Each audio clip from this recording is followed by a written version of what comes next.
Tatlong fields sa form na ito ang permanente. Magkamali ka sa isa at ang tanging solusyon ng TikTok ay gumawa ng bagong account. Ito ang tatlong fields na yon. Ito ang patutunguhan natin.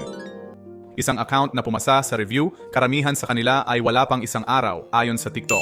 At ang icon na ito dito sa itaas, ad coupon yan na nakakabit sa account.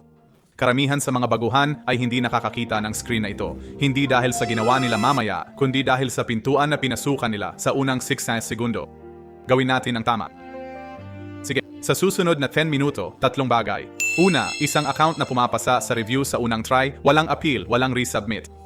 Pangalawa, sasabihin ko ang mga fields na hindi mo na maaaring i-edit bago mo pa man sila hawakan. Pangatlo, kung saan mismo titingnan kung nag-activate ba talaga ang iyong coupon. Marami ang nag-aakala na nag-activate na ito. Hindi pala. At sa bandang 8 minuto, ipapaliwanag ko kung bakit ang ibang accounts ay hindi nagpapakita ng coupon. Hindi ito bug. Ito ay dahil sa pintuan na pinasukan mo. Una lang, dahil halos lahat ay napapalula dito. May 3 lugar sa TikTok kung saan ka makakapagsimula at hindi sila magkaparehong produkto. Ang TikTok Ads Manager, ang ad account mismo. Ito ang gusto mo. Ang Business Center ang layer na nasa itaas nito. Naglalaman ito ng ilang ad account at dito mo maidadagdag ang isang ahensya bilang partner. Hindi mo ito kailangan ngayon. At kung nagbebenta ka sa TikTok Shop, malamang may advertiser account ka nang naghihintay. Seller Center, Marketing, Shop Ads. Alamin kung alin ka bago ka mag-click. Ang pinto na pipiliin mo ay magbabago ng form na makikita mo at magdedesisyon ito ng isa pang bagay na babalikan ko. Pumunta sa TikTok Ads Sign Up page. Ilalagay ko ito sa baba. Gumawa ng login, email o numero ng telepono, tapos password. Ganyan lang ang paraan para makapasok. Wala pa itong permanente. I-tick ang terms box at mag-sign up. Magpapadala ang TikTok ng verification code sa ginamit mo. Kunin mo, i-paste. At nandito ka na sa advertiser account form. Ito ang bahaging nagmamadali ang lahat. 6 na fields. Bansa o rehiyon, industriya, legal na pangalan ng negosyo, time zone, numero ng telepono, pera. Tingnan ang listahang iyan sandali dahil 3 sa 6 na iyon ang binanggit ko sa simula ng video. Huwag mo nang punan ang kahit ano. Ipapakita ko sa inyo kung aling 3 at ano ang mawawala sa inyo kapag nagkamali. Bansa o rehiyon, time zone, pera. Ang bansa ang nagtatakda kung anong lokal na patakaran ang susundin ng inyong account.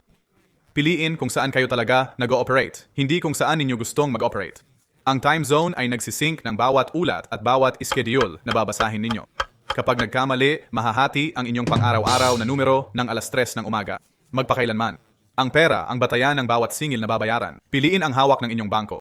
Kung hindi, bawat pag-top up ay dadaan muna sa conversion. At gusto kong maging tumpak dito dahil maraming video ang nagtatago sa bahaging ito. Sinabi ito ng sariling help center ng TikTok sa isang pangungusap. Hindi na maaaring baguhin ang time zone, rehiyon, pangalan ng negosyo, at pera ng inyong ad account kapag nagawa na ito. 4 iyon, hindi 3. Ang ika-4 ay nasa parehong form at ito ang palaging mali ang type ng lahat. Paisa pa bago mag-register. Ang TikTok ay may 2 magkaibang coupon para sa bagong advertiser, hindi 2 halaga. 2 mechanics. At kung alin ang makukuha mo ay depende sa page kung saan ka nag-sign up, hindi sa gastos mo. Ipapaliwanag ko ang 2 sa ilang minuto. Ang link sa ibaba ang nagpapakita ng alok. Ituloy. Industriya, piliin ang pinakamalapit na tugma. Hinuhubog lang nito ang mga tip mula sa TikTok at ito ang field na pwede mong baguhin mamaya. Legal na pangalan ng negosyo.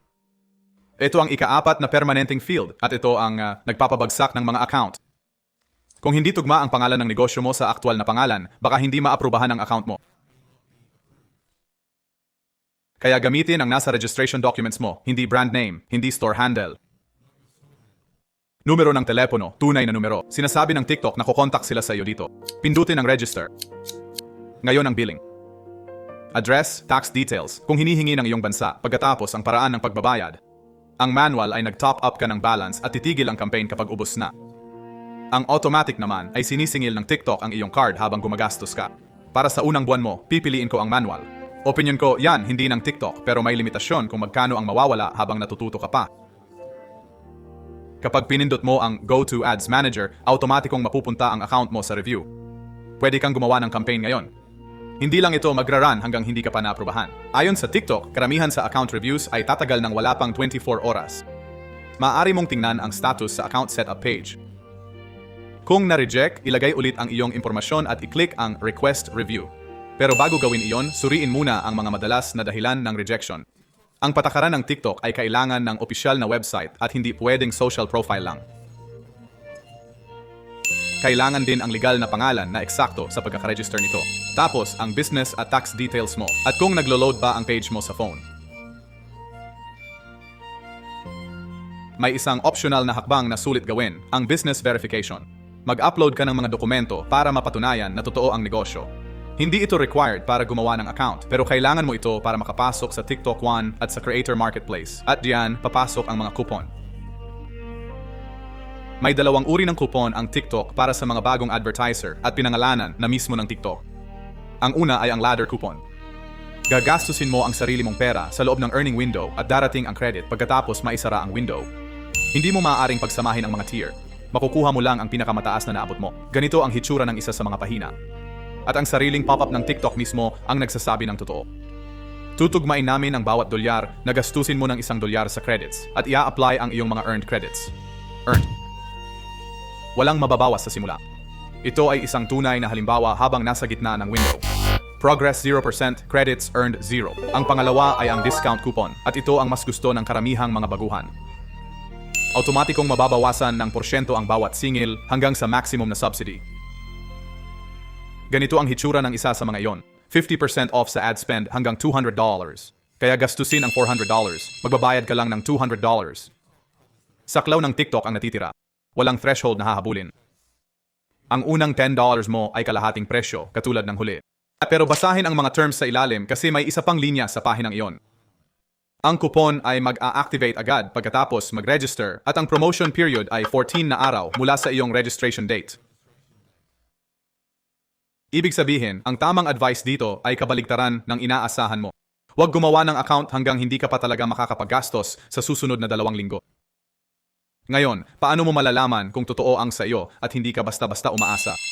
Sa kanang bahagi ng Ads Manager, may ticket icon. Iyon ang pinakamabilis na paraan. O sa pamamagitan ng menu, tools, tapos billing, tapos promotions. Tinatawag pa rin ng TikTok Help Center ang gitna na payments. Parehong pahina lang. Ipinapakita nito ang coupon details, expiry date, at kung anong ad products ang kasama. Basahin ang expiry. Mauubos ang credits. Hindi ito para sa lahat. Para lang ito sa mga bagong advertiser. Ayon sa TikTok, mga account na hindi pa naka-advertise dati. At ito ang sagot sa tanong na sinimulan ko. Sabi sa terms ng offer, hindi pwedeng agency o business center account ang ginamit at hindi rin pwedeng TikTok shop account. Iyon ang patakaran. Kung nagsimula ka sa loob ng business center o bilang shop seller, hindi talaga darating ang coupon. Isa lang na coupon bawat advertiser. Kung may account na sa parehong business center na kumuha ng coupon, hindi na makakakuha ng isa pa ang bagong account. At malinaw na sinabi ng TikTok na hindi garantisado ang mga incentive na ito, magkakaiba sa bawat rehiyon at maaaring magbago anumang oras. Kung ikaw yan, pre-skip mo na ang susunod na parte. Kaya ang unang $10 mo ay kalahating presyo, walang minimum na gastusin. Gumastos ng $400, magbayad lang ng $200. Dalawang pagpipilian mula dito.